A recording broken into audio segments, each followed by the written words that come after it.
Venec polaga predsednik Državnega zbora Republike Slovenije Dejan Židan.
Vse poti so se skrajšale, začenjajo se in končajo na hišnem pragu.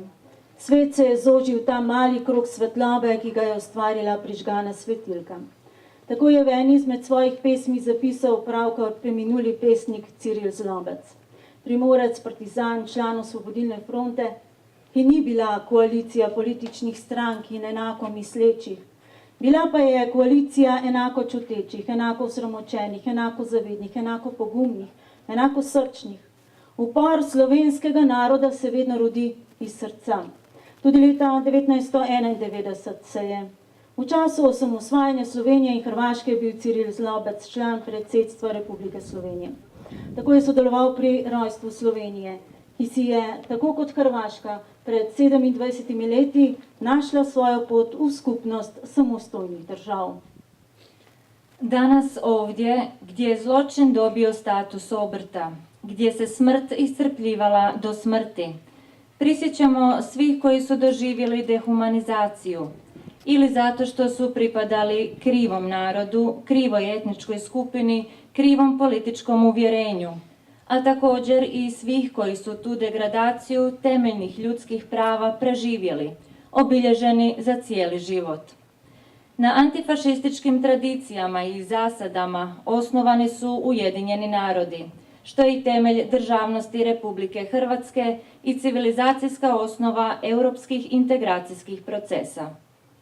Po vsem svetu ste klesali v kamen, granit, ulivali v bron besede, nikoli več, mrtvim v spomin, živim v opomin, obtožujem.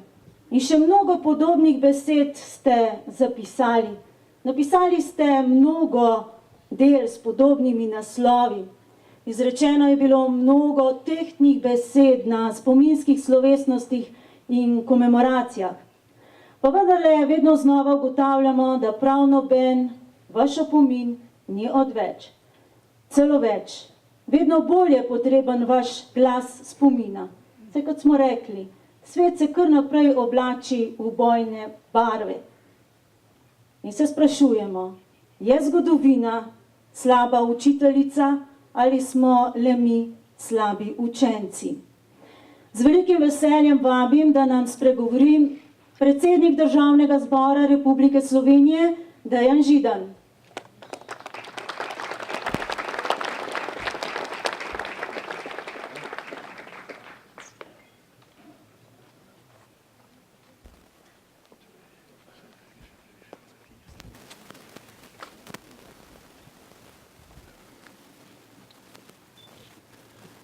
Spoštovane nekdanje interniranke, spoštovani nekdanji interniranci, svojci,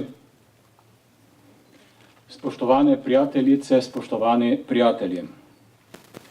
Danes smo se zbrali tukaj, da se poklonimo nedolžnim žrtvam in nesmiselnemu trpljenju tistih, ki so izkusili grozote koncentracijskega taborišča Kampor. Hkrati je pa današnja slovesnost tudi hvalnica miru in 75. obletnice osvoboditve tega zloglasnega taborišča. Druga svetovna vojna je tudi danes, po več kot 70 letih, še vedno predstavlja utelešenje zla, nasilja in nepopisnega sovraštva, ki je za seboj pustilo ruševine in nepregledno število žrtev. Ta vojna ni prizanesla niti idiličnemu rabu.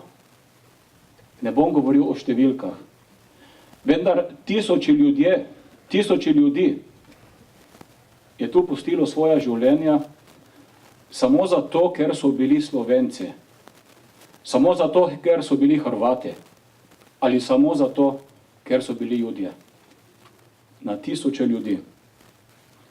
Strpani v taborišča so izkusili nepredstavljivo bedo in gorje. Odvzeto jim je bilo osnovno človeško dostojanstvo. Oropani so bili temeljnih človekovih pravic, poniževani in trpeli so vsak dan. Več tisoč naših ljudi se iz tega taborišča ni vrnilo. Premagali so izstradanje, bolezen, izčrpanost in nečloveške razmere. In prizaneseno ni bilo niti otrokom. Tu, ob nedvoumni prisotnosti storjenih grozodejstev in ob misli, da je človek zmožen zadajati tako nepopisno trpljenje, se srce stisne in dih zastane.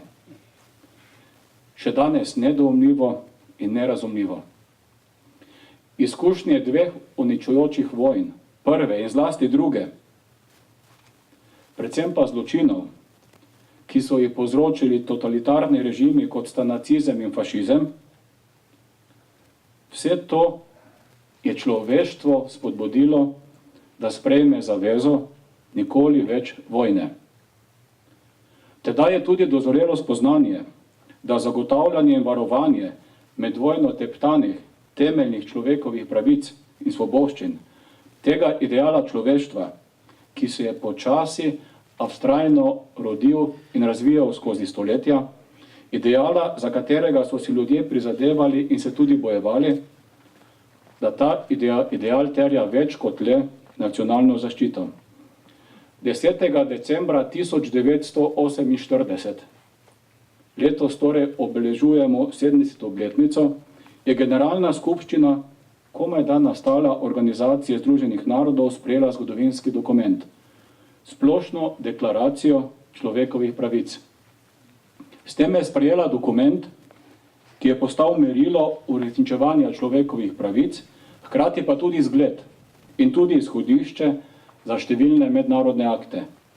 Tudi danes, po 7 desetletjih, Splošna deklaracija človekovih pravic ostaja izjemnega pomena. Še vedno namreč predstavlja osnovno izhodišče za prepoznavanje naših temeljnih pravic in svoboščin. Kljub razvoju področja človekovih pravic in njegovemu napredku to ne pomeni, da temeljne pravice danes niso na udaru ali da temeljne pravice niso kršene. Drznem si celo reči, da sodoben svet in v njem prevladujoče stanje duha človekovim pravicam ni najbolj naklonjen. Pod pritiskom, ali bolje rečeno z izgovorom najrazličnejših groženj, se nemalokrat skuša te težko pridobljene in priborjene pravice krčiti in omejevati. In tudi zaradi tega je oziranje v preteklost čas, ko je bilo človeško dostojanstvo, kot rečeno teptano, človekove pravice internirancev in internirank pa dobesedno izbrisane, neizogibno in nujno. Spoštovani, sam sicer verjamem, da je za boljši jutri usmerjenost v prihodnost ključna, a brez spominov na preteklost je verjetno, da bomo ponavljali napake naših predhodnikov. Za tiste, ki nam je bila izkušnja vojne vihre prihranjena, so mir, varnost, svoboda in blagostanje postali nekaj samoumevnega, nekaj običajnega.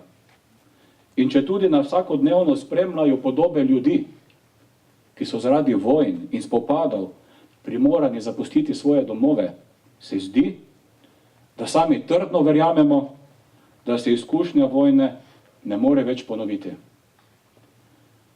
Tudi sam bi si želel takšnega prepričanja, vendar se zavedam, da je mir krhek, da terja nenehen trud, skrb in prizadevanja slehernega posameznika.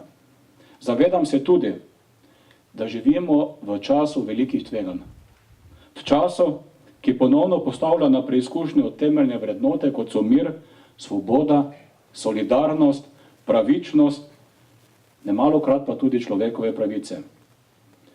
Zagotovila, da se grozote vojne ne morejo ponoviti, nimamo. Lahko pa delujemo v smeri njihovega prepričevanja, tudi in zlasti z ohranjanjem spomina. Prav spomin na pretekle strahote mora služiti nam in našim zanamcem kot svarilo in hkrati tudi kot spodbuda, da še naprej delujemo v smeru miru, sožitja in sodelovanja. In dovolite mi, da ob tem dodam, da je današnja spominska slovesnost korak v to smer in hkrati dokaz, da obe državi povezuje veliko več kot le razvejano sodelovanje, da so vezi prijateljstva med obema narodoma resnično čvrste in resnično pristne. Spoštovani, čeprav ostankov taborišča praktično več ni, so Kamporska polja še danes, 75 let po osvoboditvi, nema priča krutosti in trpljenja, ter eden izmed mnogih krajev temne človekove zgodovine, ki navdaja z žalostjo in s tesnobo. Nekdanji generalni sekretar Združenih narodov, pokojni Kofi Annan, je pred leti dejal, da bomo le s spominjanjem vsem žrtvam izkazali primerno spoštovanje. Spominjanjem. Tudi sam sem prepričan, da smo vsem žrtvam, tistim, ki so za svoj zadnji mir našli na tem otoku in tistim, ki so izkušnjo taborišča izkušili in po čudežu preživeli, dolžni spoštovanja. Zato se še posebej danes, na ta spominski dan, vsem žrtvam, njihovim svojcem, ter vam, ki ste strahote taborišča doživeli in preživeli, ponižno in spoštljivo poklanjamo. Dovolite mi še, da za zaključek si sposodim besede človeka, ki je izkusil gorje druge svetovne vojne, tudi trpljenja na Kamporju, doktorja, akademika Antona Vratuše, ki je dejal naslednje: oprosti se lahko, pozabiti se ne more in ne sme, da lahko delujemo tako, da se kaj takega nikoli več ne zgodi. Žrtvam Kamporja čast in slava. Hvala.